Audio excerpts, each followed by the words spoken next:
Va tutto storto per la Juve Stabia. Nella gara da vincere a tutti i costi, partita sospesa a 3 minuti dalla conclusione regolare con le Vespe sotto per 2-1 e gli esasperati tifosi di casa, quelli della curva più calda, in preda ad una crisi di nervi. Niente di trascendentale, abbiamo visto di peggio, ma situazione pericolosa con un nugolo di ragazzi a sfogare rabbia e delusione con la rete ai pali della porta difesa da Petrazzuolo.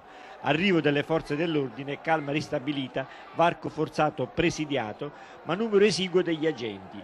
E Zega di fermo, di concerto con il funzionario responsabile del servizio, decreta la fine. Questa è la cronaca non sportiva. Per i 92 minuti giocati, solita Juve Stabia, per niente scossa dall'avvicendamento tecnico. Raffaele in panchina a sostituire il defenestrato Vullo e dagli ultimi avvenimenti. Il nuovo tecnico rivoluziona il modulo, un inedito 3-4-3 in luogo del 4-4-2 caro a Vullo. Inserisce uomini diversi ma cambia poco, anche perché il Lanciano non ci sta a fare da vittima designata, gioca con ardore e con ordine e va subito in vantaggio con De Gennaro, abile nel tap-in sotto misura, dopo un'incursione dirompente di Paponetti.